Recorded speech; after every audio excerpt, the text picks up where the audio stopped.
In 2017, I went to my ex-husband Beau's house after calling 911. Amber called the police so she could evict Beau from his house and take back custody of the children. Based on the police report, Amber was there wanting into the house. Beau explained to the policeman that she did not reside there. She had no custody of the children. Amber refused to leave. The cops arrested me with force. I literally almost died. Because of that incident, Beau and the kids have a 2-year protective order against her. I did nothing to warrant the way I was treated. We're talking about death threats, stalking, delusions, drinking. Those are just some of the highlights of the protective order Amber's ex-husband Beau has against her.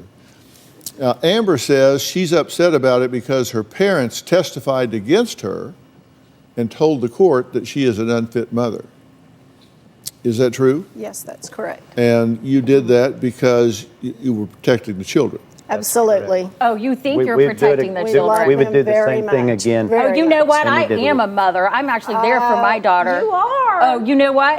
I love my kids more than anything in the world. Your kids have no respect whatsoever for you. You helped put that in their head. No, and I'll tell you what. You know what, you want to Dr. talk Phil? respect? The one thing that we have you never want to talk done. Respect? I have none for you. I think I'm talking for a second. The one thing that we have never done is go to counseling with me, which I've asked we actually have. No, you we haven't. went to counseling and it didn't go her way, so she that's a lie. started to change that. I've asked you to go to counseling. But at any rate, once again, the kids are a very high priority for us right now. Oh, really? That's why my friend for 13 years has never met you. One thing that they've lost respect because they have grandparents telling them things that are lies. Excuse me. You're trying to do that You're against us. not going to filibuster through this. I'm not trying to filibuster. Well, you're talking.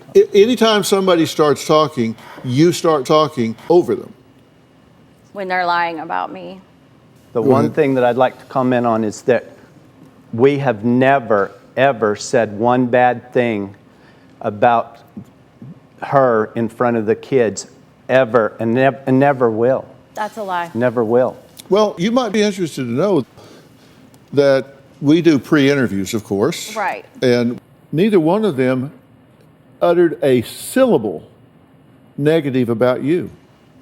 That's interesting because they love to criticize me. That neither one of them uttered a syllable that was criticizing you or putting you down. They talked about certain behaviors. I wonder where I learned those behaviors. That they didn't endorse, that they couldn't support. They don't know. They're not in my life. They'll go on Facebook and pick out certain things. And let me give you a hint. Okay. This is a hint that you can take with you if you take nothing else with you.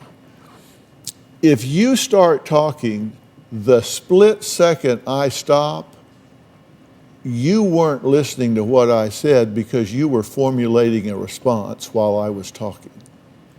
Because you're not smart enough to put it all together in a tenth of a second.